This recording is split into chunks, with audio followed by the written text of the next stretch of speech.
Yo, yo, yo, it's MI Radio. And we are back for another one. For 106. a special one. 106. 106, 106. 106 on 305. Hey, yeah. 305 day. Today is 305 day. Yeah, man. Well, today, the day of this releases, you know. It wouldn't be MI Radio without a Miami 305 episode, bro. We had to do a simple. Simple, because we got a lot to talk about, bro. We got a lot. Miami's it's a celebration, but it's also bittersweet. Yeah, I mean, might as well rip the Band-Aid off. Let's go, because we've been wanting to talk about it. We've been wanting to let our emotions out. The announcement has been made that Wood Tavern is closing. Legendary Wood Tavern, bro. Yes. March 14th, last Sunday, last thing One that last they're doing. boogie.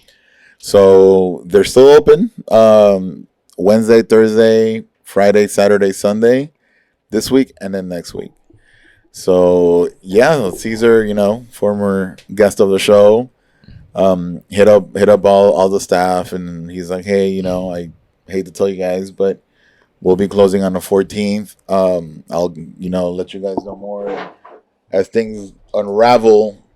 Whatever, and everybody's like, oh, terrible news, but he mentioned. I'm trying to think of the timeline of it, and then he announced it, and that's when it went viral. It's legitimate viral. Yeah. Like at least in Miami, of course in Miami. Bro, it was. They talked about it. Paul said he heard it on Y100, or I saw Y100 posted it in other Instagrams that are well known in Miami. When did I say that? Or I said that. Or he said it. Oh, I don't know. Somebody mentioned it. The Hungry Post, they posted it. A few other notable reasons, and what I told you, that it made waves to everyone in Miami, so it's everybody's hit me up, everybody's like, yo, I didn't own the place, I owned the party. Some people, my boys asked me yo, is Kaz a owner of Wood?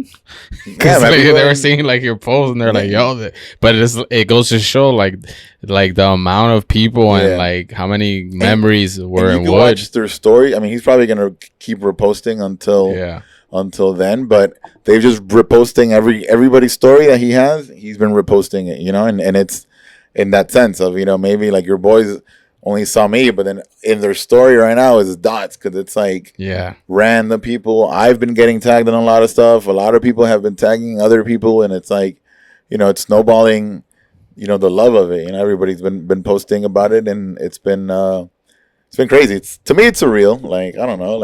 I feel like it's. How do you feel, bro? It's all right. You can let it out. This is a tearjerker episode. Let's talk about it, bro. That was your Thursday home for what we did the math today. It was I started the. You literally, but you started it because there was no DJ on Thursday. So off the rip, have I told the story? Nah. Okay, so it's actually funny how you. I don't think I've ever told the story of how it started. All right, so on Thursdays back then, I was doing. This is when we were doing Slims. We were doing a bunch of other spots. Thursdays we weren't really working anywhere, opening, closing, maybe on the beach. Yeah, but there wasn't if that.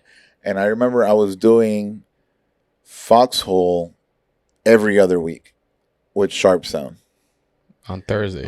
Wow. And this is Foxhole had just recently opened up. And it was the shit because it was super open format, beach days of EDM being so hyped that the other event, Foxhole open as we don't play new rap and we don't play, EDM. So they were everything but new rap or EDM. I'd be playing fucking, original Blackbird format. And it was cool. But then Foxhole started to obviously want to make money, and promoters and concepts and whatever, and they started Thursday parties. So from there on, I was off, and I think I was same shit opening or whatever, random things, and I remember we were at Cafeína during these days. We were already in Cafeína, and Cafeína was the only lounge that was open, the only nightclub, because there was no bar. Like, and we were just talking about that, but we never Right. show Cafeína the love Right. it deserves, because it was like one of the first spots. Yeah, it was the first. It was a very in the know, because remember, like back then, Wynwood was literally like warehouses that were starting to be turned into art galleries. You know, warehouses that were old body shops. You know, crack houses. Like, yo, a lot of Wynwood people don't know that shit was fucking hood. You know, and that's why it was like, I remember at the time when you would DJ there, and then when I started DJ there, it was kind of easy to convince our friends, because it was like, you're in Wynwood, but it's kind of a club, but it's not. But like, you feel like you're in a nice place, but you're also chilling. And most people just didn't like. Cafeína was weird because it was like people didn't know, and the people that knew about it were like very elitist, or very like those very like picky people, and it was like some brickle, super Latin, Colombian, Venezuelan people. And then it was just like a random crowd. It was so fucking random. But I started doing that through Super Seed. And then I don't know, like, and then I remember hearing about a bar opening down the street. And people were like, the staff was talking about it. And like, I think the security was like, yo, they opened up a bar down the street. Like, you know, and I was like, oh shit. Like, okay, whatever. And I forgot this guy's name. But I went on a Thursday, I remember. Because this dude that I knew, he lives in New York now. I'll remember, but he was doing Thursdays, or he was doing Friday or something. I showed up, and he was doing Thursdays. I'm just no. I'm trying to remember the exact. I'm trying to remember the exact. He was doing Sunday. Yeah, but because he had invited me to go, so I went on a Thursday, and dude, they had a little stage. I remember walking in. They had a little stage in the front. And it was like stuff for a band, and then he was DJing, and he was playing just like indie shit, or he was playing rock. He was playing like just rock shit. And the back, I don't even think there was anything in the back. And I was like, yo, this is dope. And when I walked in, I was like, yo, this is Williamsburg. Like, it was literally, you felt like, because it was they had like odd furniture. It was kind of dark, and the vibe was cool. It didn't make sense, but it made sense. Yeah. Somehow. Yeah, it was just different, you know. And then like, so I was like, fuck. And I remember just thinking that day, I was like, yo, I want to play here. Like, I want to fucking play here, like, because like everything on the beach was so chased after, you know. This is when Conflict would play, and there's 8 DJs in the booth, you know. Like, I was like, yo, this is a different lane. So this dude, I think, moved to New York right away, or something happened that he lost a gig, but I remember, and you know, we talked about it, seeing a post on Instagram, a post on Facebook, and it said, wanted to switch it up. We already do, like, we have our weekend vibe, looking to do something different on Thursdays, looking for a DJ that does indie rock / 80s. And I was like, shit. And like the comments, the post was like 4 minutes, 5 minutes, and the comments had already started. Brrr, and I remember seeing like certain DJs tagged and certain people like, but it said, send email to this, blah, blah, blah. And I remember I was like, yo, like, getting on it. I saw the post, send the email, and from doing Cafeína, and, you know, we always have put out mixes, and we're always heavy on having the content. Like, I had 2 mixes in, like, already up, that I was like, hey, what's up, you know, blah, blah, blah, I'm interested. I saw the post about the DJs. I have these 2 mixes. This one's from this. You know, it might go a little left, and this one's from this, but it might go whatever. And then Caesar hit me up right away, and he's like, yo, can you come in on Monday to talk? Like, I was like, all right, cool. So I remember I went, and I had, like, I was nervous. I was like, yo, like, what the fuck, you know? Like, as a DJ, it's always like, back then it was always like, yo, like, you're going to play here, you're going to play this. Yeah, whenever anyone would ask us, like, hey, can you come in to either, like, talk or, like, audition? We like, weird. We were fucking nervous. You know, we were still very new to the scene, and I was just, like, very nervous, and I was intrigued. And then he's like, when I get there, he's like, oh, what's up, man? I'm Caesar.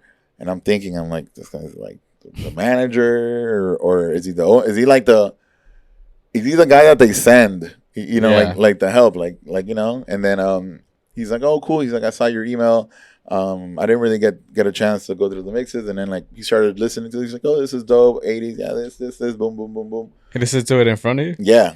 Like he scanned it in front of me. He was like, oh, like this, yeah, this not so much, but and then he told me, we want to switch the vibe from, Sundays. That's when like Backyard Boogie had started, and Sundays was when it was just old school stuff, real old school, like just throwback, do over shit. And then Friday, Saturday, he's like, we play more rap. It turns up a little bit more, but I want to do something different, And then I think he mentioned Soho House. Is that what it was? That one club that was in Midtown. Paul, do you know that? Soho House? I think I heard of that. Yeah, like few people have talked about it. That's where Berserk used to be. It wasn't Soho House, but it was called Club Soho. Soho, whatever. Yeah, that spot, whatever. Yeah. So he was like, oh, he's like, were you here for that? I was like, nah. But he's like, that's the vibe that I want, and indie and this and this and that. And I was like, all right, cool. So he's like, you start on Thursday. And this was, again, the weekend, the Thursday before Halloween. Because I think Halloween was that Friday. Yeah. So I started the week before Halloween. And then Halloween was on the Friday. So I was like, fuck. I'm like, it's like my second day at this gig. My second time at this gig.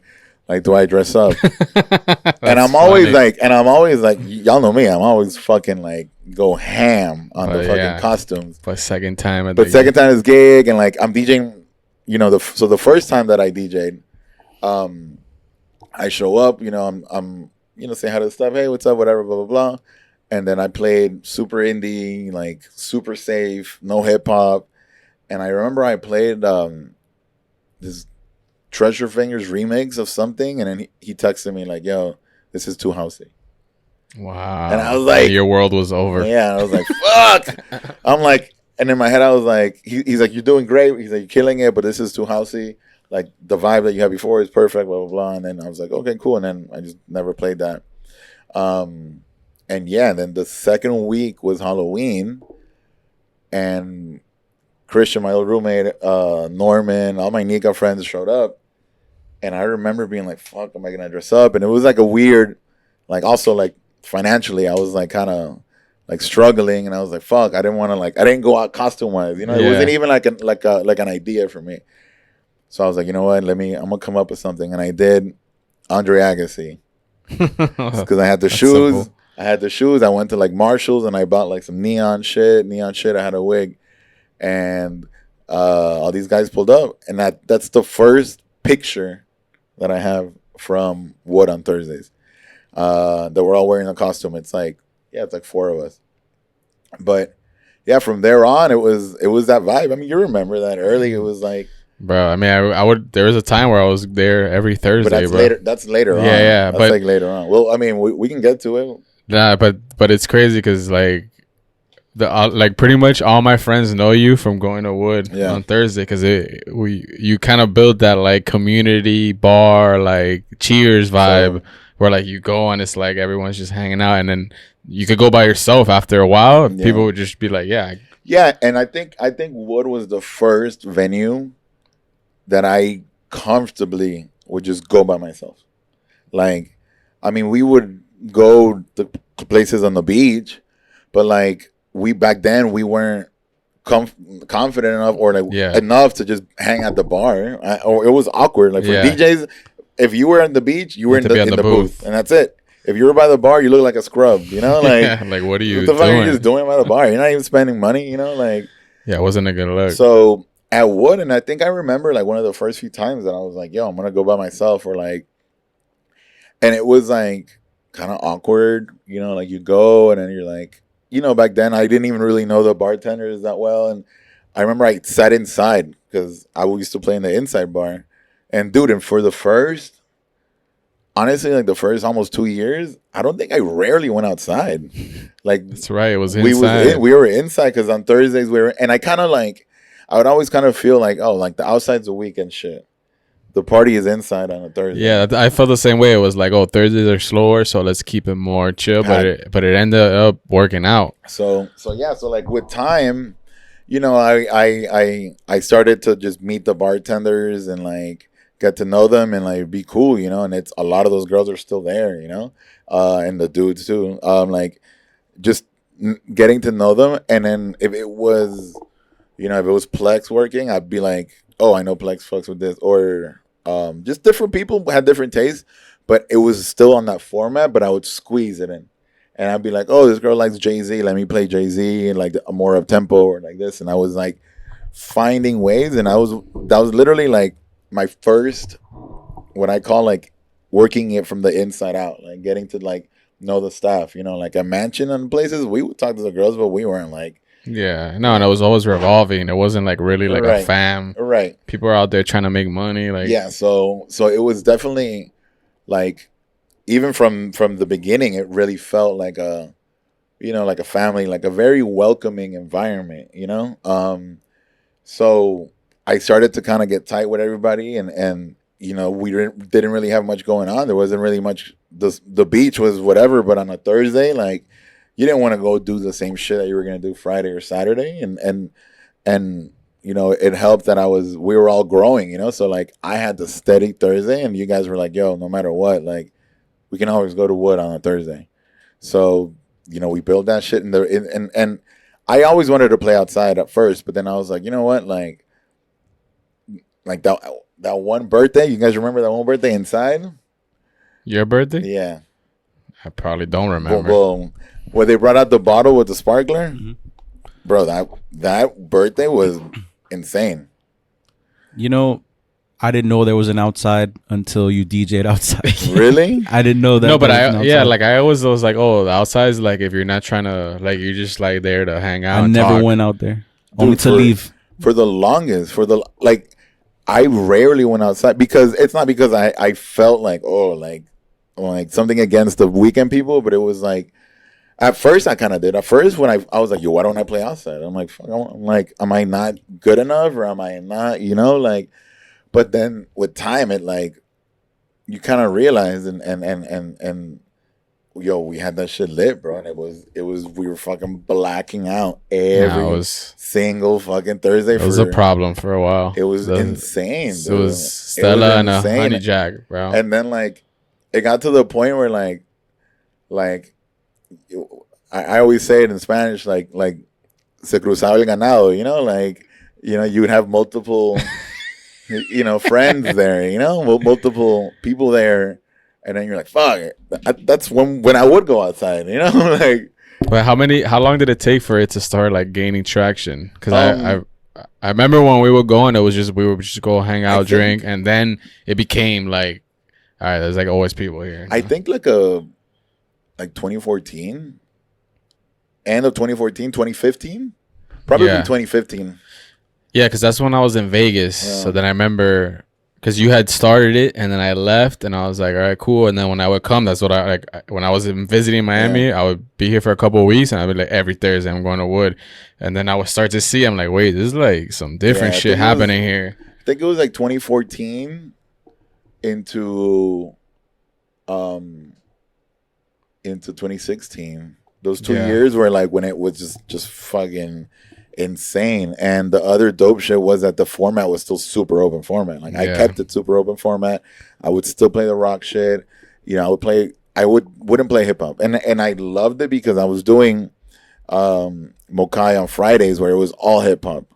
You know, and then all the other gigs were like EDM. Like, Saturday we were at Mansion doing scam shit, so you're playing that format. So like, it started to become like the only gig that I would really care about, in the sense of like music taste. Like, all right, like if I'm gonna play a Mansion, okay, new fucking Avicii song, whatever. Yeah, you kind of knew what you were gonna do. So it started to just become like a journey of like finding music and creating that. And I had a crate for the longest that was just weird shit, like not weird shit, but like 80s and 90s, and I would just cycle up BPMs. Like, that was literally how I would play there. Like, start at this, go up all the way around like 3-4 times, and it was just different shit. So it was like that for a while, and I think the house outside was when, like, that's when I started playing outside, when it was the little booth, and I think that was like 2016, 17. It's crazy because that, like, it had, I mean, no, it for sure had a lot to do with like how you like your progression as a DJ. Yeah. Like that, if you didn't have that gig, who knows? Yeah, I mean, it totally changed, and I think like it was different because nobody else was doing anything. Nobody else like on Thursdays, like Maneuvers and them, they had their party, but like I don't think Blackbird was popping back then. There wasn't like a staple rap like Norma now or those kind of promoters, or Louis wasn't really doing anything like, so there wasn't really options like on Thursdays, and like that's when the DJ started coming, and I was like, all right, let me tweak my shit, you know, like let me tweak the music, the taste, and make it more me, you know, and it was so dope to me because like I could literally play whatever I wanted, and DJs would. That's when DJs started coming. Like, damn, like this guy's playing in sync. Like, what the fuck, you know? And it got to the point where people knew me for that, you know, like the transition of like playing those open format rooms that we were doing on the beach to people knowing like the musical taste of like, oh, Cass on Thursdays is gonna play more of this, you know? Yeah, because on the beach, the struggle was that like we couldn't really have our flavor and our style, right, because it was hard to get outside of those lines, because you could like, for whatever the reason might be that night, you could get into some trouble or some shit, and then you don't play there ever again because you try to like go left field. Yeah, and maybe who knows what was in the room, and then yeah, or even it worked. It's not that it wouldn't work. It's that like, oh well, this person doesn't like that music. It was always the fear. It was always on South Beach. It was always like the fear of being creative, you know. And then, which is crazy when you think about it. Yeah. Like, how do you hold back the DJs from like building something dope and having their own sound, so then the party and the night can be better? But it wasn't. They didn't care about that. It was. I mean, everything was failing, and then you know the DJ was another thing to point at. You know, right? So like, in those scenes, it got to the point where, you know, you as a DJ. You started becoming just another employee, not even employee, like a server. Because, you know, you're not doing anything. You're just giving people whatever this table wants, whatever that table wants. So, like, in those areas, you couldn't grow as a DJ. You couldn't really differentiate yourself. You know, like, we were the next guys, but that shit was dying. So, like, you couldn't really grow or be where conflict was, because they were like grandfathered in that sense. So like we couldn't grow the conflict way. So like at Wood, I just made that into my own, you know, my own thing. And it's hard because a lot of people don't see like you took that gift off of a Facebook status, right? And a lot of people wouldn't have the like no ego to be like, yo, fuck it, let me try this Thursday for like not that much money, even though I'm killing it on the beach, but like maybe this could be something to see like the long term. No, of course. And it was, you know, and I always mention this, you know, like there's you know, while we were trying to come up, there was guys under us trying to come up and that didn't really realize things, and they would be like, yo, you hit me up when you're at Mokai, or can I come with you at Mansion, Mokai, whatever.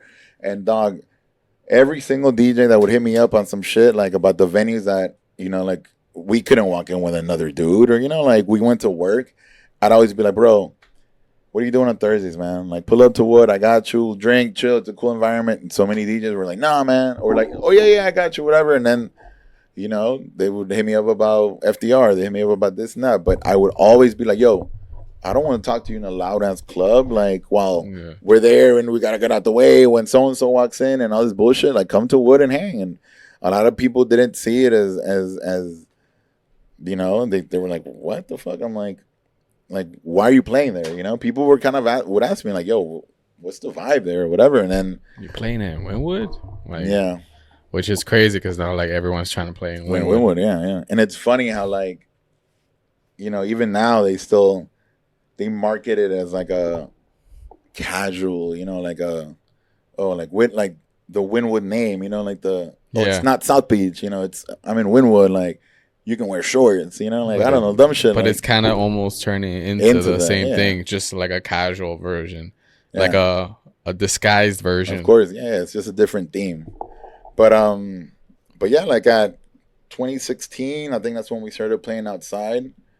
on Thursdays, but even right before that, I was trying to think of like who was like the first guest that I had, and I think it was EU. Ooh. Yeah. Shout out Umir. Yeah, I think it was when we were doing the casino. Oh, that's right. It was around those days that we were doing the When casino. we were bowling. Yeah, we were at the casino. And that's so I'll be straight up. I think Brian asked me, and he was like, "Yo," he's like, "We got this dude. I think Friday. I think he did it both nights, Friday and Saturday, but he's gonna be here Thursday to see his family.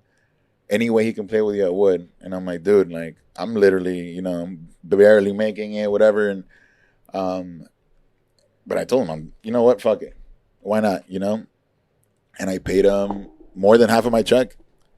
I think 75% of the check, or it was like 60-40 or something around there, where he got most of the check. And I mean, I didn't tell him how much I was making, and it wasn't like, oh my God, this is gonna get me, fucking so in Atlanta. It was like, nah, all right, cool, like that's smart, And then I started to kind of have more of a freedom with the creativity, playing a little bit more hip hop, doing this, doing that, and bringing guests in was kind of like a, I give it up to Lumen too, because they were doing guests on the weekends, but Lumen was in control of the music direction. So, but he was always like, yo, bring whoever you want, do whatever you want. Like he'd always be so trustworthy on the nights. And like, I'd always kind of felt intimidated with the format.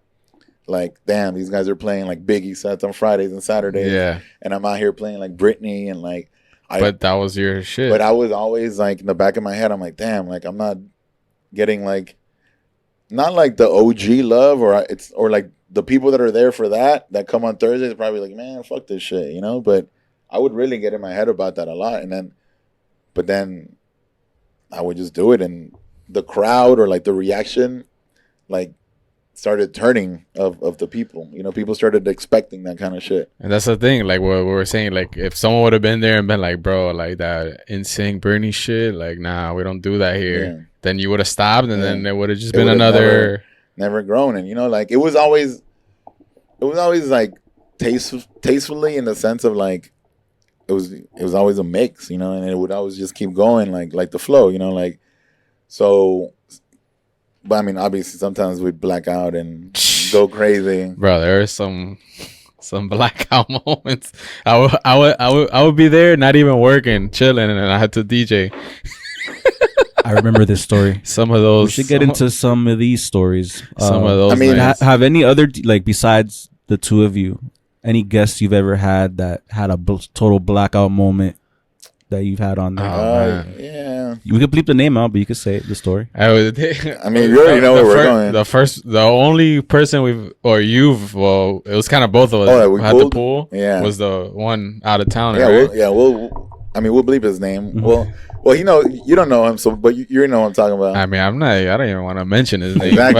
Exactly. It's kind of like that. I don't want the raw file. I don't want the raw file to exist in the universe, and then or somebody unbleep the bleep. I don't know. But it's crazy because that full circle. I'm like, I realized like, like we should not even book them. But because from his background, I figured he would appreciate the vibe and the room, but some people just were like, oh, Miami, let me try to like.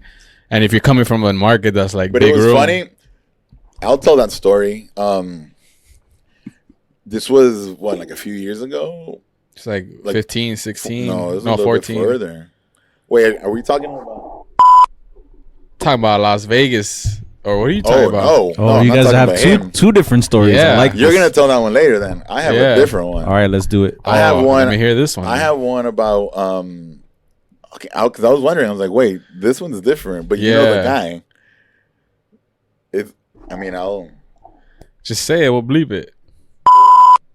Oh man, that guy! Yeah. I remember that. Friend of the show. Friend of the show. I guess. Wow, I forgot about that dude. Guy. That's the only person I've ever pulled. Because this dude, I didn't really pull him. Well, we just told the other guests to get on already. That's pulling him. Yeah, but but it wasn't as bad. It was just like, yo, come on, like that's not what we're doing here. But I didn't know I forgot about that one. Oh my god, this is a good one. Oh, So I'm sure he listens to the show. Who did I book that? Because it's hard to get pulled there. Yeah, it's really hard. Because everyone's like dying to be like, oh, I could play whatever I want. And I'll break that down after the story because that's one of the things that I tweeted. But I had, I've met this dude through other internet non-DJ, through the sneaker shit. And in that world, he wouldn't get trolled. Like trolled. And in the DJ world, he wouldn't get trolled. But it's like, he'd always hit me up. He'd always be cool. I'd always show him around. Like, he knows other people through that. And he when people tell me, like, I knew you when you weren't shit, I don't know what they're talking about because I've never been shit, Right. Like, when people say that kind of stuff, so, like, he mentioned that after I pulled him. But he would always come to Miami, and then, he saw me from DJing at stores to growing, whatever. And then as I started growing in wood, he would kind of always, give me the little nudge. But, like, I've seen his videos. I know, it's nothing that ever interests me. Like, why would I do that? I don't benefit anything. Not like I'm looking for a trade-off, but it doesn't, even my musical taste. Like, if I don't even want to hear you DJ, why am I going to book you? But it got to the point where I was like, you know what?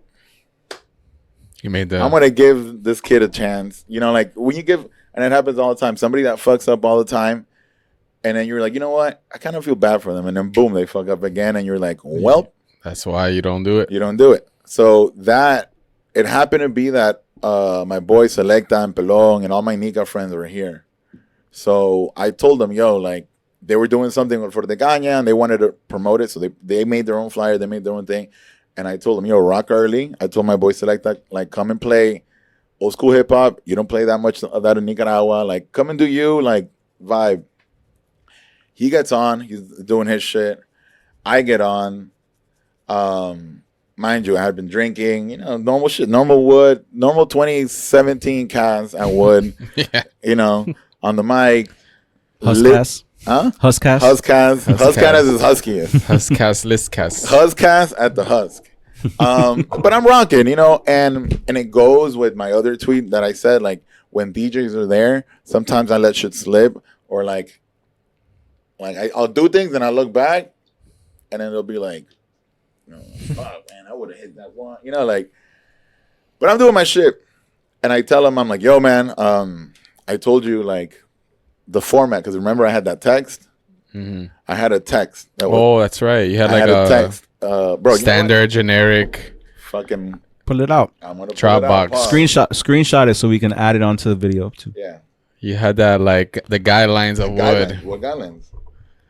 Dude, I totally forgot about this shit. Which was basically, do you. It was a very friendly way to say, yo, have fun.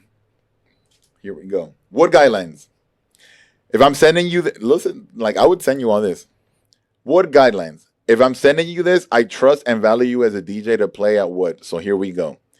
Opener stuff about the openers, blah, blah, blah. Oh, we have an opener from 8 to 10. I get on at 10. Come through around 11 or so. Feel out the place, the energy. The time you get on varies on the crowd, but usually 12 to 1. As far as the format, like I said, it's very open format. I play anything from 70s, 80s, 90s hip-hop, 90s house, alternative, 90s, 2000s pop, be more in Jersey. New stuff, just pretty much whatever the vibe is. Don't be scared to take a risk or switch it up. And then this is in bold, in caps. But don't play for me or the DJs in the booth. That's in caps. And then it said, remember where you're at. Keep a good flow and don't lose the crowd / vibe. Absolutely, in all caps, no EDM. Twerk remixes, trap EDM, and shit like that. Mainly originals, up to you. You'll feel it out. The spot has no dress code, no cover. It's super laid back. Drinks are fairly cheap, and it's just a dope vibe. Also, you can smoke out there freely with no hassle. I'll get you drink tickets, and I'll have your check. Mostly important, just tell the DJ. I tell the DJs to have fun. That's it. I send that shit to every single guest. And, it's like, you read that shit, and you're like, yo, like... Hype. I can, most DJs are in their 20s, mid-20s, 30s. It's music of their childhood, like, music they like. And so... the main thing about that, not even the format, is when I tell you to get there. I'm like, yo, you're going to get on at 12. Come early. I'm inviting you to my house. If I tell you dinner is at 8, I'm not going to serve the food at 8 o'clock. Right. Come, have a drink, chill, relax. You know, I'll bring out the hors d'oeuvres. I know. Have you ever gone to someone's house and like, yo, dinner's at 8, and you go and like they serve you right away? That's kind of fucking weird. Like, imagine you get someone, they're like, come in, dinner's ready, and you sit down and eat. I've done that, and people are already sitting down, and I'm there like at 8:05. Yeah. Know? So to me, that's one of the biggest pet peeves. Like if I'm giving you the opportunity, if I'm giving you this, like I'm telling you, I don't want something back. I don't want financial. I don't expect the booking the next day. I don't expect this. Just gratitude, you know? So it was packed. I forgot what weekend it was. It could have been like the weekend before WMC, because he would come for like all the big weekends. So I think it was something like that he was here Thursday before or whatever. Selecta gets on. I get on. He gets on. And it was like, I think he started with like a mashup that went into some like something, and then he started cutting like super offbeat, and he's always cutting offbeat. And I was like, yo, bro, like, yo, man, slow it down, bro, like chill, whatever. And then he kept going, and then this and that, and then like after, you know, I would always, whenever a guest gets on, after everything's set up, I'd always, first of all, they've been drinking already. They're good on whatever. I would go do a lap, read the crowd, read the room, talk to the bartenders, get feedback from the bartenders. And it was one of those where the bartenders were just like, yo, who the fuck is this? And that's crazy. The bartenders would like let you Dude, know the bartender would fucking destroy DJs, yo. Yo, shout out to all the homies that would fucking destroy DJs. That was like the gauge. You could just go up to get a drink, and they'd be like, yo, you know who's DJing? Like, I mean, certain girls would just be like, yo, who the fuck, or what the fuck, or what, you know? And one time, I mean, with him, that one was like, yo, what the fuck is going on? And I think that there was a management person that was there too, because it was a busy day. And I was like, oh man, okay, let me go do this. I walk in the booth, and I'm like, yo, bro, like, this is not working out, man. Like, I told you earlier, you know, slow it down, and you're all over the place, and management is giving me shit for it, so I got to get back on, bro. And he's like, blah, blah, blah. And I'm like, dude, it's not up to me, bro. Like, I'm telling you, I told you the format. I told you what to do. I told you this, and you're all over the fucking place. Like, let me fucking get on, man. Like, pretty much told him like that, like, kind of aggressively, like, yo, man, like, I've told you, like, you know, because he was doing him. I think he played like drum and bass. No, but when you told him, he was like, nah, like, I'm good. I'm cooking, bro. It's this long, you know, like, I remember all this shit, like, and then I got on, whatever, and dude, like, I didn't expect to get on. I think I was gonna let him close too, because I was like, yo, this guy's never played here. Like, you know, I already had Selecta play before him. I played for a little bit. Let me let him like ride out the night. So that's why, because I was like, I'm not DJing anymore. I trust this motherfucker enough to like, you know, like rock his shit, and I can get fucked up. But dog, it was bad. So yeah, I pulled him, and like, remember he sent me he sent me like a fucking Bible text, like. I remember that. But that's still, you got it still. Put it up. I might. How would you even have that, bro? I mean, I don't know. Let me see. Nah, I mean, we're not gonna. Oof, I do. How? Read it. It's from 2017. But you have the text, dude. And look at him. Look at it. It's like girlfriend shit, bro. You have the actual text. Oh my god. What's wrong with you that you have your messages from that? He backs up his phone, bro. That's what it is. That's insane. I thought you had like a screenshot, bro. I mean, you can read it, bro. That's up to you, bro. No, I'm not gonna read it. For the Patreon, we'll read Patreon. You're gonna put it in the. Give me your phone. Put it in the camera. No, hold on.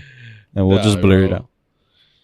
Nah, we'll just take a screenshot of it, and we'll. That's crazy that you have that text, but I'm still on that. We'll blur everything out, but we will just show that it's a huge body paragraph. Messages must be like.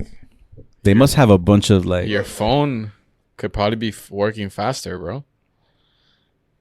He sent me all this after I booted him, and then I was like, yo, whatever. Okay. I'm at a gig.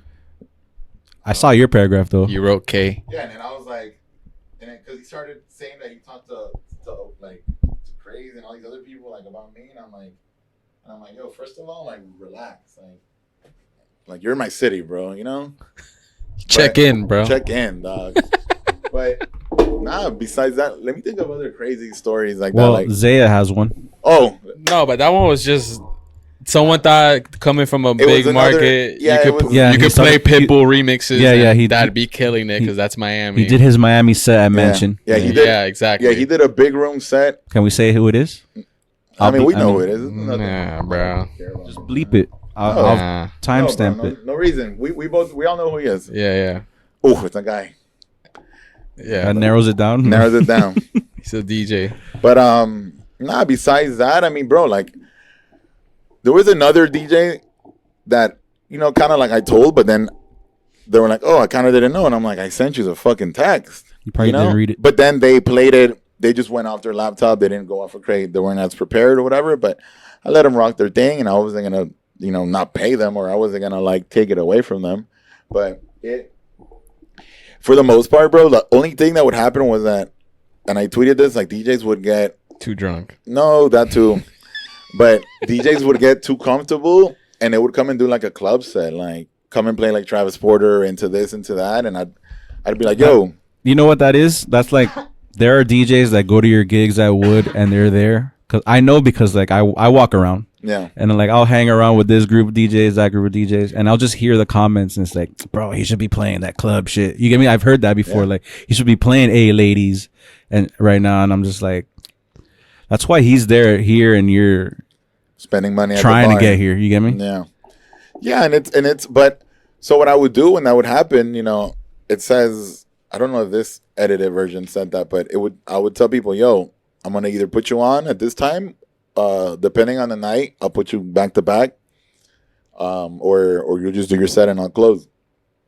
If somebody was like too tight, I'd be like, yo, let's rock back to back, bring shots, whatever, do back to back, and I would go super left. I would go the most left. That's happened with like some big name DJs where they were just like kind of like, and then I remember one, but he's super dope, but he was just kind of like tight about it. And then once you kind of like showed him like, bro, we can get weird. Yeah. He came back on and destroyed it. Like, he's like, oh, we can get like that. He's like, okay, I wasn't like, people don't really think that I'm kidding. Yeah. Like people think that text is a joke. There's nights when I would play 80 shit and like, Huh? Oh, I thought you were gonna say something. I was, but I was gonna let you finish. Oh, but like there's nights where I wouldn't play any 80 shit. There's nights where I would just play all rap shit because the crowd was kind of like on that tip. Like I would come in and the iPad's already playing Future.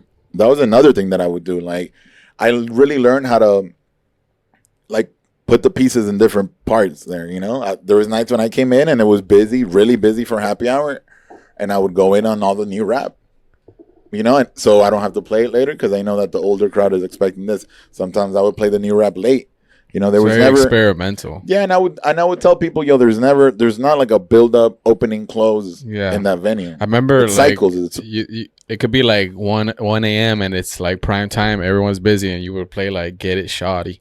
And like kind of like reset. Pop off. Yeah, pop off, and then you could go into another vibe. It's like it doesn't have to be like main hour. But it's like, yo, I was there for, after a year something of being there, pretty much for the outside feel, right when they moved the booth to where it was the longest, that's when I was like fully 100% in control of that venue. Like when it was in the middle? When it was in the middle, when it was like, when they moved it from the house to over there. At the house, I was already in control, and I think that's when the format kind of started changing because that's when more venues started opening. And I realized, yo, I got to play more like, not clubby shit, but more like up-tempo shit, But when they moved it to the middle area where you had the full, that's when I reached like flow state, like of that venue, and you could do whatever you want. Like, remember one time I played like straight 45 minutes, an hour of like Miami juke vibe shit, and everyone was vibing. I was like, bro, this is crazy. Yeah, because that's like prime time. Those are pockets, those little pockets, and like that was the other thing that I would do, with the out of town DJs. I would always let them do the main hour set, and then I would close. And then when I would close, I would play the juke shit, play the Rick Ross, play the fucking salsa, like whatever the DJ didn't touch that secretly destroys, the dance floor. I play, Luther Vandross, Never Let You Go,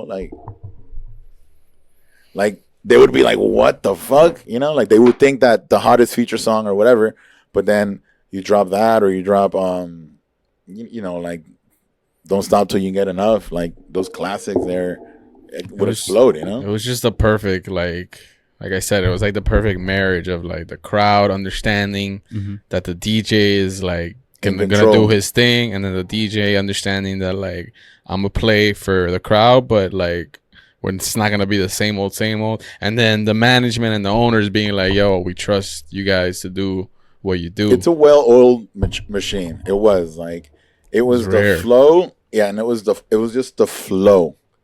Like everybody that worked there wanted to work there. Like if you didn't want to work there, like you wouldn't last, or you would find something else, whatever catered to you. But everybody that would stay there for a while wanted to work there because of that. Because you knew things were like just in motion.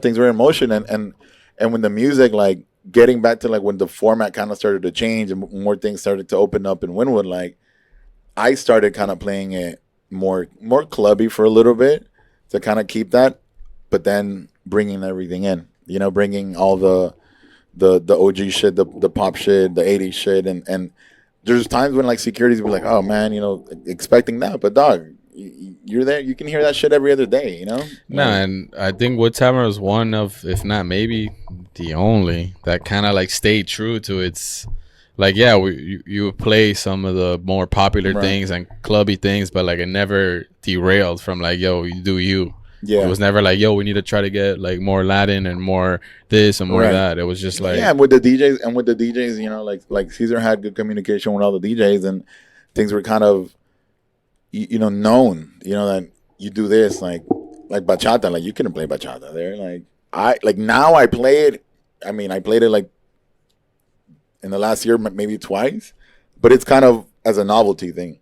But it was never, like any format, when Latin's starting to pop, it wasn't, like you can't play Latin or you have to play Latin. Like it was always like, you guys should already know what to do, and I think that was the best part about it. So yeah. It's crazy because we're saying so many great things about it, but it's closing. Yeah, I actually wanted to ask you, because we talked about train wreck sets, right? What about some of the best sets you've heard there? It doesn't have to be on your night, but I know that, I mean, I've gone on during WMC. I think I've gone into some crazy ones. I've seen Jazzy Jeff kill it there, Scratch Do you guys have some favorite? The last Basil? Yeah, that was 2 Basils ago. Yeah, 2019. When Miles Medina jumped on. No, it was. So I'll tell that story. Go ahead. Oh, Miles Medina was like the last big. Miles Medina was doing 8-track, Fool's Gold. What is it? Whatever his outdoor event concept. That the barbecue one? Fool's Gold. Yeah, the Fool's Gold barbecue. Mm-hmm. He was doing that behind Coyo. It was Scratch Bastard at Wood with Why Not, and I went to link with Miles Medina. Saw him play, we chilled, and then we went to Wood after, and it was slammed, fucking like when the line would like curl on both sides, and you had to walk in like with your bag, hey, go, like, hey, I'll see you inside. Like, so I walk him in, and like, that's another thing that I always tell people, bro. Y'all think that it's a fucking game. Like, you can do whatever the fuck you want at Wood. The two things that they don't fuck with is a fake ID, minors and fake IDs, and management kind of abusing, or employees abusing their power in that sense. Like if it was WMC or whatever the fuck, and I pulled up with a group, they would be like, yo, like, can't do it, bro. Like, come on, man. Like, you already know, or you would need it approved and so. And it even started with at when I was doing inside. Like, the line was long, and I would run out of the booth. Oh, that's right. And I'd be like, hey. And then they told us, yo, like, we can get you like a guest list if you want, or whatever. And then I think somebody that I became homies with. Damn, I don't even remember who worked the door back then. And I would let him know, and I would text him, and I'd be like, "Yo, I got so and so coming through, whatever." But yeah, they with security, like letting people slide in like that, they were super strict about it. What's dope too is like you're about to say Miles Medina jumped on, but So- it was like that environment of kind of like a comedy club where like someone could pop in that did a set somewhere and be like, "Yo, fuck it, let's do it, let's jump on." Or you would see people in the booth, like it was like that, you know, EDM days when it was like Swedish House Mafia just hanging out, you know, like it was like that, but for that era of like for that. So that year, I walk in with Miles Medina. We walked in through the back, and it's already slammed, and Caesar was there. So I was like, "Yo," I told Miles, I was like, "Dog, you're lucky because the owner is here and he hasn't been around." I introduced him to him. I'm like, "Yo, you know, he did this with that with A-Track and this and this and that." And then we went to the booth. He says what's up to everybody. You know, he obviously knows Scratch Bastard, and they start talking. And you know, I don't think it was the song, bad meaning bad, but it was one of them. And then he started juggling it. A-Train was there because I remember he sent me the video, and he's just going off, boom, boom, boom, boom, boom, boom, doing this shit. And Scratch Master was like behind him, and Caesar was in the booth, like everybody was in the booth. And that's when I told Caesar, "Yo, like, we bring this guy," you know. And but yeah, that was insane. Trying to think. It's a lot of those that people would just come and jump. I mean, the first Jay Spinoza set was top tier. Scene, Scenes was wild. Spider, insane. Audio One. The first time. The first time was insane. Insane. I remember we were sitting there and we were like, "Yo, it's like a robot is DJing, like the perfect set." Yeah, it was a flow. It was flow. Yeah, it was insane. So many dope sets on there, bro. Of course, DJ Zea. I mean, let's name all. I can name all, or just try to name all the DJs. I mean, like, you know who did really good? Your dog Alan. Well, I think you got a little wasted, and then he just jumped on, and he did really well inside. That's the guy, bro. Yeah, he could scratch really well too. Yeah. Alan Duano played. Eu played. Irwin. I'm trying to think of inside. Beto. I mean, yeah, Beto does his thing. Inside resident. From old to new. Fuck. So many. I mean, Cool, Dolo. That's right, bro. Shout out to Dolo. C-Flow obviously rocked it. C-Flow. Trays was one of the first big. Trays was like my first out of budget booking. I remember we did the Scratch Academy thing before, right? And that's how I did it. I piggybacked it with DJ City and everything, and it was my first like borrowing money. I felt like what's his name from what's the movie? The Stones. Adam Sandler Avengers? movie. Oh, the Stones. With the Stone. What Stone? Gems, whatever. Uncut Gems. Oh, I felt like him because I was like, I was going to Wood and I had to go there, and then like this money coming from over here and this from over there. Yeah. You made it hectic. You made it happen. Trace was the first one. Chris Villa. I wanted to get Bite, like DMC. I mean, Four Color Zach booked him. Oh, that's right, Four Color Zach. Damn, bro. Spider Tech. That was a dope set. We have some like unreleased mixes from Wood. I have a Spider Tech back to back. You should. The Spotify thing doesn't work, but I'm gonna do think along with 305 Day, and the fact that Wood is closing, come out with the Wood little set. I got some recorded Wood opening mixes. You know what I have? I made a playlist, and it's funny. This girl that I know through a mutual friend. She doesn't work there, or she's not in the biz. She's like, "Oh, I saw that Wood was closing, and I was looking on Spotify, and I typed Wood, and I saw this playlist, and I never like promoted it. It was you, and it's a playlist that I made, like opening vibes, you know. And I'll share that one too. But yeah, I'm trying to think of who else. Crazy shit. I mean, I can talk shit off the air. That's happening. Yeah, there's a lot of off the air things. There's a lot of crazy nights, bro. But nah, dude, it was different, bro. It was different, you know, and it was it was groundbreaking. I think that's like the word Groundbreaking. to use because it became a staple. It became it changed other DJs 100%. sets. Changed my mindset for sure. Yeah. Like the more I was going and seeing what was happening, I was like, it's like, bro, it's club shit. Like there's like a life to actually doing this type of parties. It's not only like clubs, but like it doesn't have to be, because some in the beginning, at least the parties I was seeing was like the ones that you could play whatever you want weren't always like the most. Yeah, like, I mean, we had cracked we cracked the bubble of or the facade of the clubs, and at that time, you know what, it was weird because like I felt like when I started to play at Wood, I kind of felt like it was, I don't know, when I like something very much, I get scared of it, and that's what it felt like. I was like, yo, this is too good to be true, or like, and I was like, yo, this is not like, and I'm telling you, bro, like people would fucking ignore me. People would just be like, why? People would be like, just think about it. And then the music, when I would play in sync, yo, y'all know how many times I got called gay? Like, yo, like, you know, like, about it, bro. Like cancel them, bro. You know, like it was, people used to judge my sets, judge this, judge that, judge the venue, judge everything. And then people's mindsets started to change. Like, I remember seeing fucking Rockwell promoters walk into Wood, you know?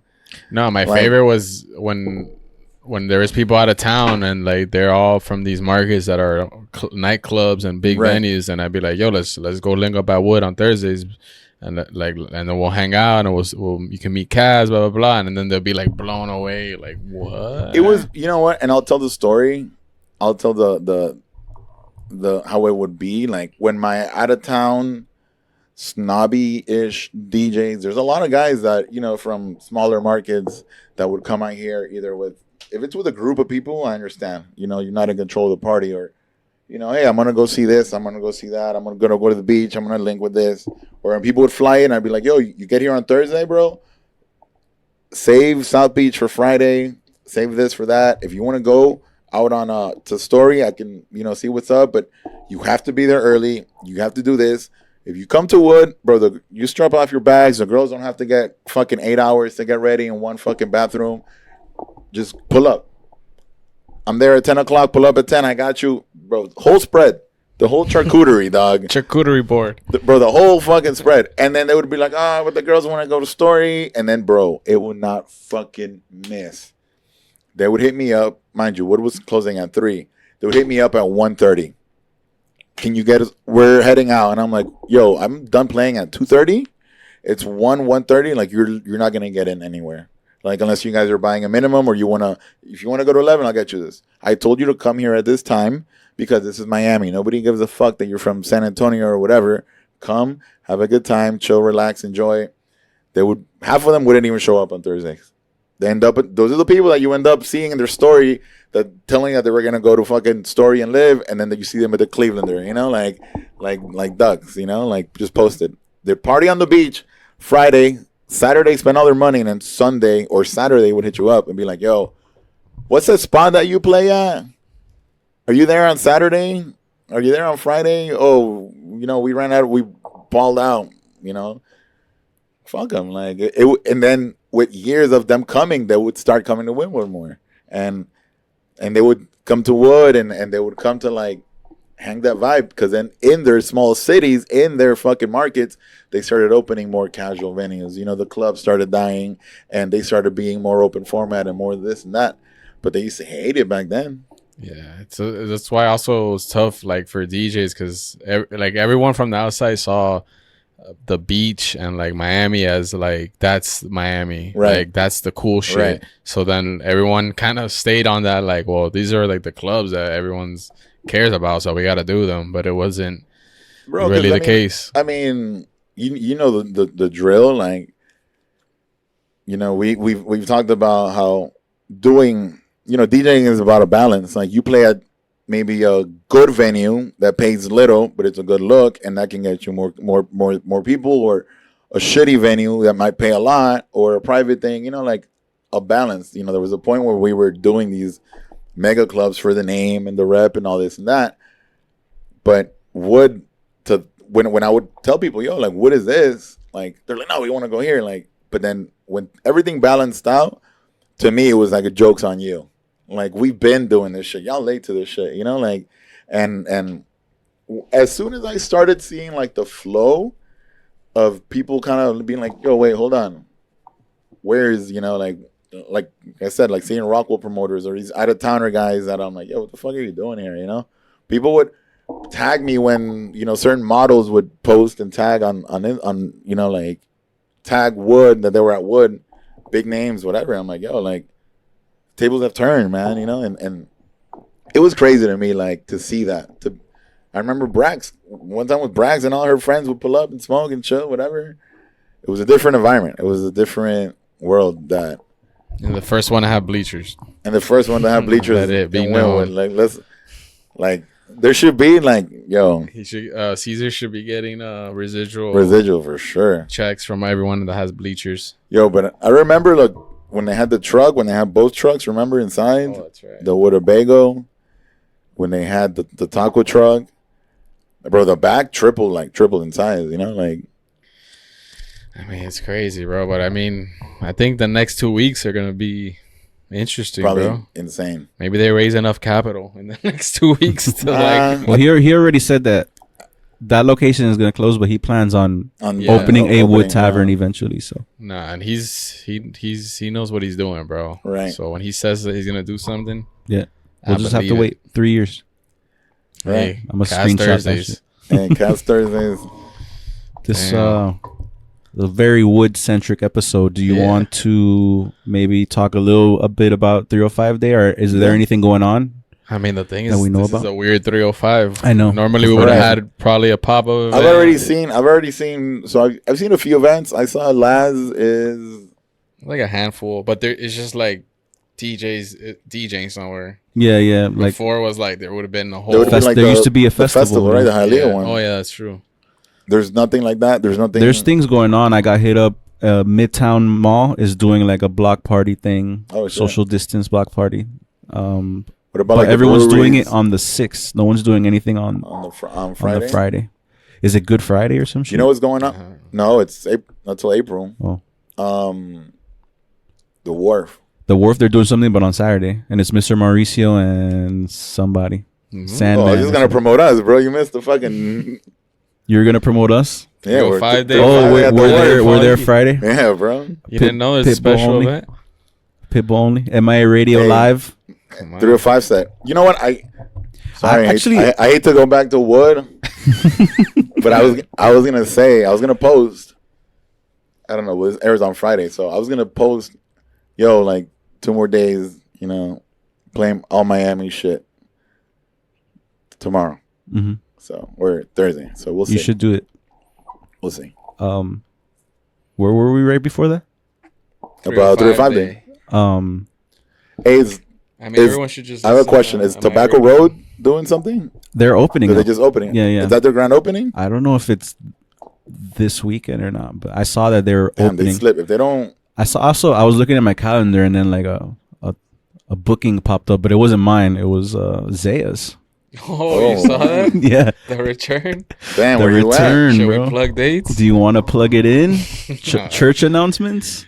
I mean, where you at? Come check out the God DJ Zea. Their rooftop. Oof. The return. 7 hours set. It's almost a year to the date, bro. You doing the day or what? No, he's doing the rooftop.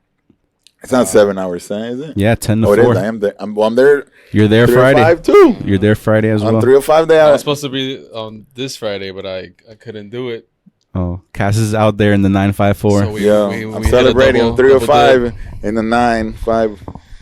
I mean, we're gonna go back to plugging dates soon, bro. When 100% open. I mean, we can keep plugging dates because Saturday I'm back in the 954. Yeah, I'm at Pizza Bar. It's 305 weekend, but you're only in Fort Lauderdale. I'm only. Well, no, Sunday I'm in regular. Sunday I have a back to back. I DJ'd at Pizza Bar, and I like, you guys were talking about bartenders at Wood, right? And you can kind of like gauge. I was watching the two bartenders. I'm like, well, I'm never coming back here. And you know what they called? They called me and they said they love me and they want me every Saturday. And now I'm like, fuck. That's always the worst when you're like, I mean, worst. Every song I played, I saw them complaining. Maybe they were arguing with each other about something else, but every transition, they're like, oh my God. That shit happened to me the other day, and I was like, and it was about something else too, and I was like, fuck. I know. You like watch the bartenders or the staff or the manager talking. You're like, oh my it's God, about me. They're talking about me. Or the tables at the wharf. It's the tables next to me. I'm like, I'm like, oh, they're definitely the ones next, but in front. The ones that are looking at you.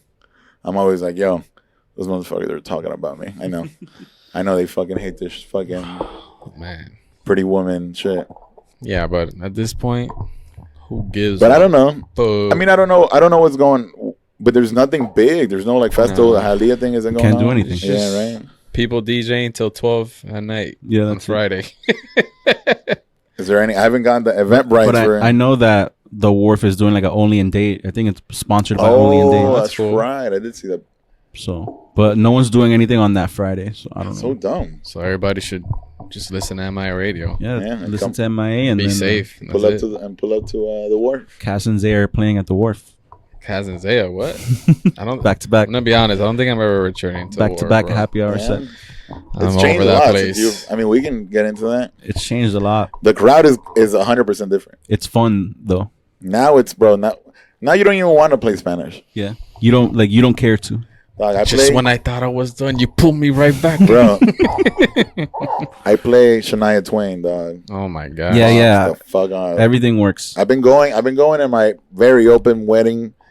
Oh, we can talk about that. That wedding, that video. Yo, Mike Merchant event. Merchant, shout out to the God. Yo, so Mike's working with this new health product company, and they were doing like their launch. In Fort Lauderdale, yet again. I'm about to buy a fucking studio up there, bro. I'm about to rent a studio and rent it to all the DJs that are up there, you know? Flip it. Hey, Vinny, you don't want to drive back to Kendall, bro? What's up? $40. Nah, he has a kid he has to go to. Airbnb. But so I go and it's, banquet hall style thing at the Westin. And the production was insane. They had a band. They had like an 8-piece band, and they were doing Burning Me. Playing pit, like all the jams, celebrate. Live. I was like, bro, fucking, what's that? Late December, super classic. All those party songs, they were doing them up. But in the back, they had a green room where Mike brought me the bottle. Shout out to Mike again. And then on the other side, bro, they had a dude on a desk on some like Mission Impossible shit because they had TVs everywhere. So they had guys, all the cameras, live production. And on the other table, but he had like 6 panels. And the other table, it was a dude just like, and you saw everything he was doing. He was editing the live video so they can do the wrap-up video, show the wrap-up at the end of the party. Yeah, it's like NBA shit. Bro.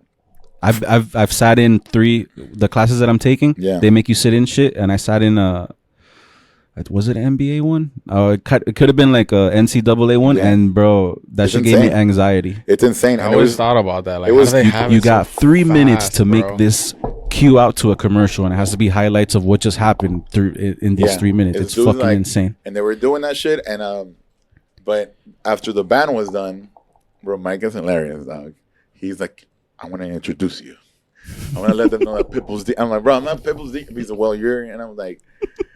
But it was white people from all over the fucking country that came to Fort Lauderdale to like enjoy, like super country, bro. And he told me play country, this, that, and I hit him with all those Wharf tracks, bro. Shania Twain, dog.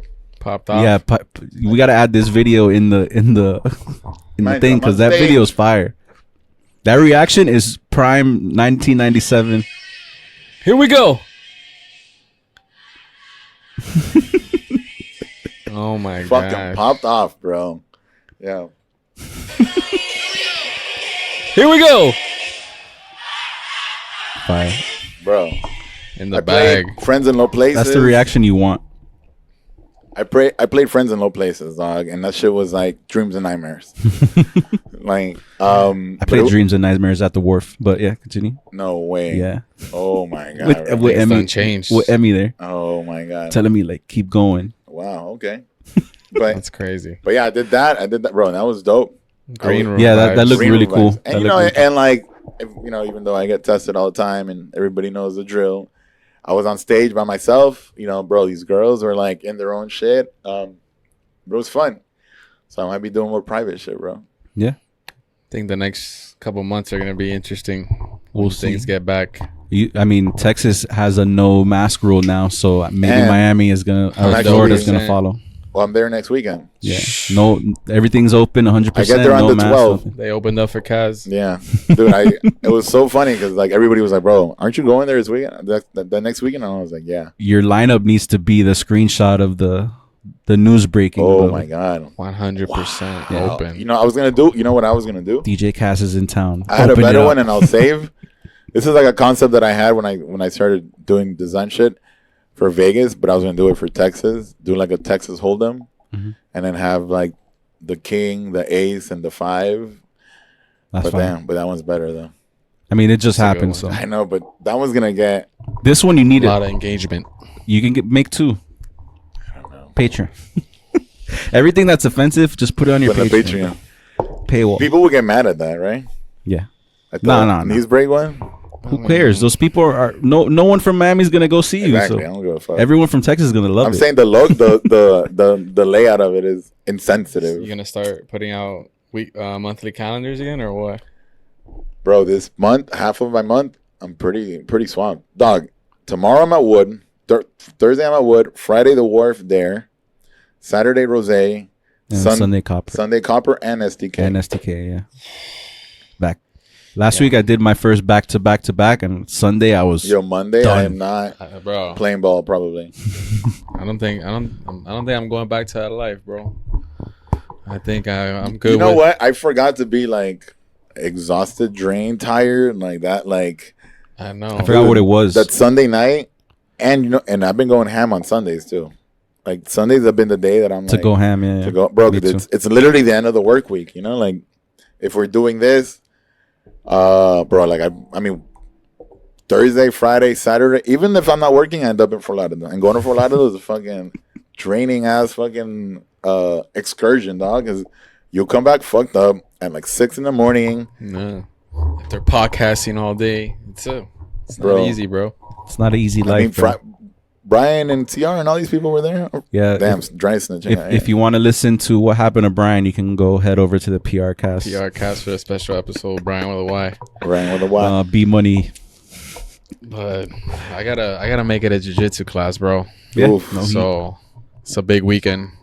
Big weekend for jiu-jitsu world. 305 day. 305 day. I might have a new swag next week. A new color belt. Let's go. We'll see. We'll see.